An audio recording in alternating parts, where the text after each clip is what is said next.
भारत की बात में आपका स्वागत है। आज भारत की बात में बात होगी असली इंडिया की, मतलब गांव की, और खासतौर से यूपी के गांव का जिक्र हम करने जा रहे हैं। उत्तर प्रदेश में 1 लाख से ज्यादा गांव हैं। करीब 2.5 करोड़ परिवार इन गांव में रहते हैं। यूपी के 1/3 यानी करीब 28,000 से ज्यादा गांव में कोरोना वायरस पैर पसार चुका है। लगातार मौत से गांव दहशत में है। हालांकि सरकार का दावा है कि उनकी कोशिशों के बाद गांव में कोरोना के हालात अब काबू में हैं, लेकिन हकीकत क्या है? एबीपी न्यूज ने यूपी के अलग अलग गांव में पहुंचकर सच जानने की कोशिश की है। क्या वाकई हालात बदल रहे हैं या फिर सुनने में जो अच्छा लग रहा है बस उतना ही सच है? दिखाते हैं आपको उत्तर प्रदेश के गांव का सच बताने वाली ये खास रिपोर्ट। गांवों में कोरोना का संक्रमण इस बार तेजी से बढ़ा है। बड़ी संख्या में ऐसे लोग हैं जिनकी मृत्यु हुई है। जिस गांव में 50 से ज्यादा लोगों की मौत हो जा रही है, वहां भी सरकारी अमला हरकत में नहीं आ रहा है। वो रात भर ऐसे ही तड़पते रहे, कुछ नहीं हुआ। यहाँ पे कहीं भी जाओ दवा जल्दी मिलता ही नहीं। मैम हमको बच्चा रो रो कर रहे थे, लेकिन कोई सुई दवाई नहीं लगा रहे थे। होली के बाद से इस ग्राम सभा में अब तक 50 से ज्यादा लोगों की मौत हो चुकी है। 100 से कम नहीं मरे हैं सर, ऐसे तो गिनती नहीं है, 100 से ज्यादा है, 100 से कम नहीं है। सांस की बीमारी हुआ था तो कोई वो लड़का भी मर गया, ठीक ना।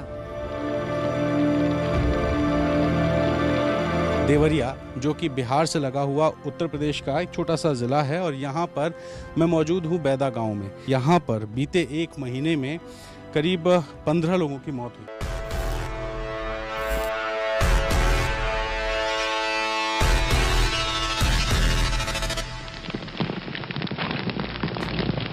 इस वायरस ने हमारे कई अपनों को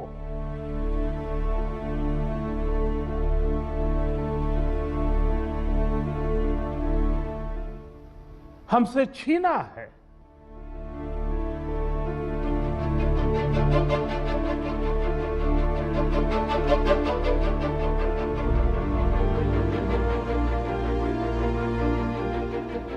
मैं उन सभी लोगों को अपनी विनम्र श्रद्धांजलि देता हूं। देश के प्रधानमंत्री नरेंद्र मोदी हिंदुस्तान के उन तमाम नागरिकों की मौत पर आज भावुक हो गए जिन्हें कोरोना ने हमेशा के लिए छीन लिया। मैं उन सभी लोगों को अपनी विनम्र श्रद्धांजलि देता हूं।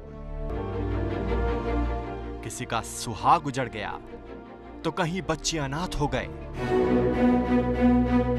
किसी के सिर से मानो आसमान ही छिन गया। घर का इकलौता कमाने वाला सदस्य कुछ घंटों के भीतर मौत के मुंह में समा गया। बुखार आया था अचानक, क्या हुआ कोई पैसा इलाज के लिए है नहीं, कहाँ से लेके जाते, कमाने वाले वहीं थे, लेट गए, बस अचानक खत्म हो गए, कहीं न भाग सके न कुछ नहीं।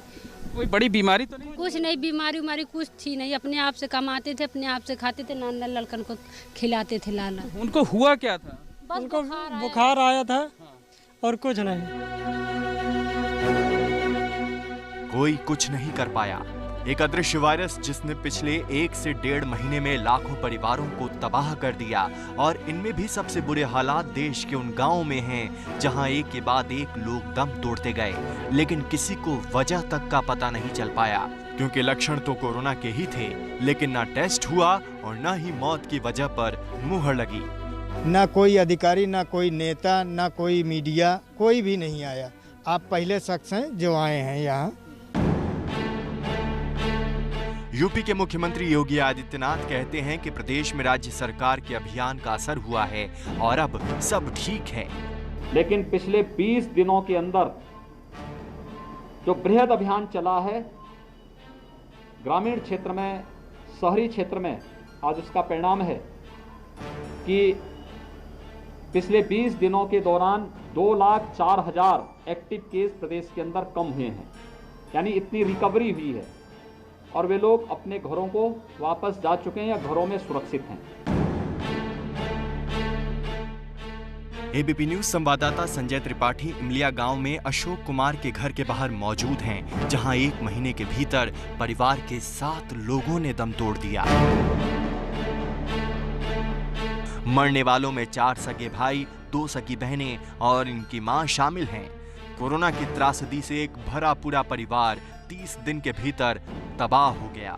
क्या परिस्थितियां बनी आपके यहाँ? एक के बाद एक 7 लोग जो है को कोरोना ने चपेट में ले लिया। सबसे पहले शुरुआत किससे हुई? संक्रमण सबसे पहले किसको हुआ? संक्रमण तो हमारे कई भाइयों में था, माताजी में था और बहनों में था, लेकिन सबसे पहले मेरी माताजी का मृत्यु हुई, जिनके मैं कोरोना जांच भी नहीं करा सका। मेरे 4 भाई बशी तालाब पे एक हॉस्पिटल में एडमिट थे, जो हम दोनों भाई उनकी सेवा में लगे थे और मेरे घर की औरतें भी वहीं पर थीं। लेकिन माताजी अचानक मृत्यु हुई, जो कि हमारे घर में कोई देखने वाला भी नहीं था और हमारे 2 पोते ही थे माताजी के, जो कि वो पोतों ने उनकी सेवा की। लेकिन कोरोना यही नहीं रुका। संक्रमण काल में घर आई 2 बहनें मिथिलेश और शैल पहले पॉजिटिव हुईं और फिर वायरस से लड़ते हुए जिंदगी की जंग हार गईं। बताने के लिए कुछ बचा ही नहीं है, तो सब खत्म ही हो गया। कैसे हुआ था उनको संक्रमण, सिस्टर्स को? आपको सिस्टर को जैसे भाई लोगों से मिली, इनके लोगों के था, तो भैया लोग के संपर्क में आई हैं, तो उसके बाद ये लोग चली गई घर, तो इनको भी जो है सर्दी जुकाम खांसी और सांस लेने में दिक्कत होने लगी और धीरे धीरे करके वो तेज होता चला गया। वो लोग पता नहीं कैसे दवा कराए, कहाँ कराएं। हम तो अपने भाइयों के चक्कर में पड़ गए यहाँ, उन्हीं से नहीं छुट्टी मिल रही थी, तो इसलिए हम उनको लोगों नहीं देख पाए। बाद में पता चला कि वो जो है खत्म हो गई। इस परिवार में त्रासदी की एक इतनी भयानक तस्वीर है कि 4 महिलाओं ने अपने अपने पतियों को खोया है। लेकिन अफसोस ये कि परिवार जब मौत से लड़ रहा था तब प्रशासन झांकने भी नहीं आया। कहने के बावजूद परिवार के सदस्यों का टेस्ट नहीं हुआ, न ही सैनिटाइजेशन, और गांव वालों की नजर में भी ये घर मानो अछूत सा हो गया। 6 भाइयों का भरा पूरा परिवार, लेकिन मुट्ठी से जैसे रेत निकलती है, वैसे ही कोरोना संक्रमण की वजह से एक एक करके 4 भाई अब इस दुनिया में नहीं रहे। परिवार के लोग हैं, उनकी पत्नियां हैं, उनसे बात करेंगे। हम लोगों ने पैसा लगाने में कोई लापरवाही नहीं की, हॉस्पिटल वालों ने ही जो कुछ किया, जांच नहीं करवाई। उनको भी ऐसी बुखार आया, जुकाम हुआ था, वो दवाई लाए। इसके बाद फिर वो दूसरे दिन भी दवाई लाए, फिर जाके वो हॉस्पिटल चले गए, वहाँ उनको ऑक्सीजन लगा दिया। पूरे गांव में सन्नाटा पसरा है। ये सन्नाटा 1-2 नहीं, पूरी 50 मौत के बाद का सन्नाटा है। ये तस्वीर प्रयागराज शहर से करीब 40 किलोमीटर दूर श्रृंगवेरपुर ब्लॉक के मेंडारा गांव की है, जहां होली के बाद अप्रैल के पहले हफ्ते तक तो सब कुशल मंगल था, लेकिन दूसरे हफ्ते में गांव में मौत ने ऐसा तांडव मचाना शुरू किया कि हाहाकार मच गया। 50 दिन के भीतर गांव में 50 लोगों ने दम तोड़ दिया। हालात ऐसे हैं कि लोग घर से कदम बाहर निकालने में डर रहे हैं। गांव के लोग बाहर निकलने से बच रहे हैं। बेहद जरूरी होने पर ही लोग घर के बाहर कदम रखते हैं। गांव की सड़कें, गलियां सूनी पड़ी हुई हैं। इस वक्त हम मेंडारा ग्राम सभा में ही हैं। आप देख सकते हैं कि ये एक रास्ता है जो जाकर हाईवे को निकलता है। रास्ता पूरी तरीके से सुनसान पड़ा हुआ है। एक भी शख्स यहाँ पर नजर नहीं आ रहा है, क्योंकि 50 के करीब मौतें होने के बाद से लोग जबरदस्त डर में हैं। हैरानी की बात यह है कि 5,500 की आबादी वाले गांव में 50 मौतों के बाद भी न तो कोई मेडिकल टीम आई और न ही कोई अधिकारी झांकने आया। सरकार तो कह रही है हम गांव-गांव, घर-घर जांच करा रहे हैं। नहीं सर, वो झूठ है। कोई भी नहीं आया, कोई भी जांच नहीं है। पेपर में आउट हुआ उसके बाद भी कोई यहाँ जांच नहीं है, कोई भी नहीं है, कोई अधिकारी नहीं आया, कोई भी डॉक्टर, कोई जांच ही नहीं हुआ यहाँ पे। टेस्टिंग, ट्रैकिंग और ट्रीट, ये बात सुनने में तो बहुत अच्छी लगती है, लेकिन गांव के भीतर झांकने पर ये सच्ची क्यों नहीं होती? यकीन नहीं आता तो स्वास्थ्य केंद्र को देख लीजिए। जिस गांव में 50 अर्थियां उठी हों, वहां इलाज का जिम्मा उठाने वाले सेंटर पर ताला रहता है और बाहर बकरियां बंधी हुई हैं। हम जगह जगह से रियलिटी चेक कर रहे हैं। इस वक्त हम मौजूद हैं संगम नगरी प्रयागराज के श्रृंगवेरपुर ब्लॉक के मेंडारा ग्राम सभा में, और यहाँ देख सकते हैं आप कि यहाँ राजकीय यूनानी चिकित्सालय है। सरकारी अस्पताल है। और मेंडारा गांव के बारे में बता दें कि पिछले 1.5 महीने में यहां पर लगभग 50 लोगों की मौत हो चुकी है। सरकारी अस्पताल का क्या हाल है ये आप देख लीजिए। इस वक्त दोपहर के तकरीबन 1:30 बज रहे हैं, लेकिन अस्पताल में ये जो यूनानी हॉस्पिटल है यहाँ पर ताला लटका हुआ है। बकरियां बांधी गई हैं, यहाँ पर आप देख सकते हैं कि इस तरीके से ये पेड़ में बांध करके जो बकरियां हैं उन्हें बांध करके रखा गया है। तमाम बकरियों के बच्चे यहाँ पर बांध कर रखे गए हैं और ऐसा लगता ही नहीं है कि ये कोई अस्पताल है। आज प्रधानमंत्री मोदी वाराणसी के अधिकारियों और डॉक्टरों से बातचीत कर रहे थे, तब उन्होंने गांव में कोरोना को हराने के लिए एक नया मंत्र दिया। हर व्यवस्था के लिए, हर इकाई के लिए नया मंत्र यही है, जहां बीमार वहीं उपचार। ये हम भूले नहीं, जहां बीमार वहीं उपचार। जितनी हम उपचार उसके पास ले जाएंगे उतना हमारी हेल्थ व्यवस्था पर दबाव बहुत कम होगा। लेकिन सवाल यह है कि जहां बीमार वहां उपचार, ये होगा कैसे? क्योंकि उत्तर प्रदेश के गांवों का हेल्थ सिस्टम तो पहले से ही बेहद बीमार है। पूरे उत्तर प्रदेश में करीब 1 लाख गांव हैं, जो भारत के कुल गांव का करीब 16% हैं। यूपी के 1 लाख गांव में 2.5 करोड़ परिवार रहते हैं।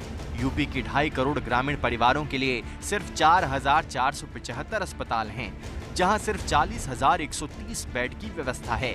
उसमें भी 22% डॉक्टरों की कमी है। सर्जन, फिजिशियन जैसे डॉक्टरों की 62% कमी।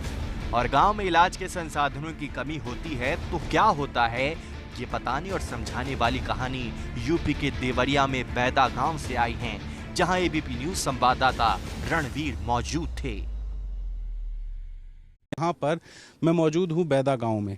ये बैदा गांव जो है ये रुद्रपुर इलाके में पड़ता है और यहाँ पर बीते 1 महीने में करीब 15 लोगों की मौत हुई। मैंने एक सूची बनाई है, आप देखिए कि इस गांव में तमाम सारे जो लोग हैं, इनमें तारीखों के हिसाब से आप देखिए कि 6 मई को 5 लोगों की मौत हुई, वहीं 10 मई को 2 और 3 मई को 2 लोगों की मौत हुई और बाकी 1 तारीख को भी 2 लोगों की मौत हुई है। तो अलग अलग तारीखों में अचानक इतने सारे लोगों की मौत क्यों हुई, कैसे हुई, क्या कारण था, क्या लोगों में कोरोना का लक्षण था, इसकी पड़ताल के लिए अब जरा गांव में चलते हैं और हालात का जायजा लेते हैं।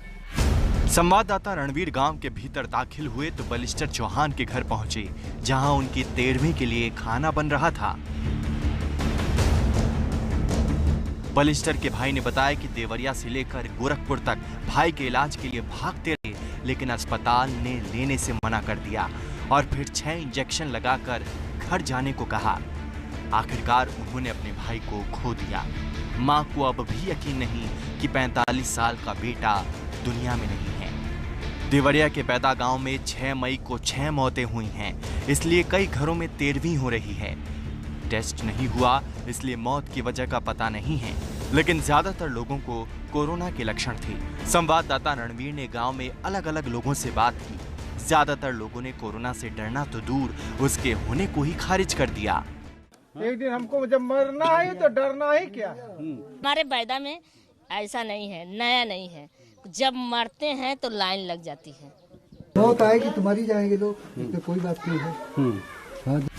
मौतों के बाद प्रशासन यहाँ टेस्ट के लिए भी आया था, लेकिन सरकार कितनी भी कोशिशें क्यों न कर लें, अगर ग्रामीण कोशिशों में सरकार का साथ नहीं देंगे तो कोरोना के खिलाफ जंग कैसे जीतेगा हिंदुस्तान।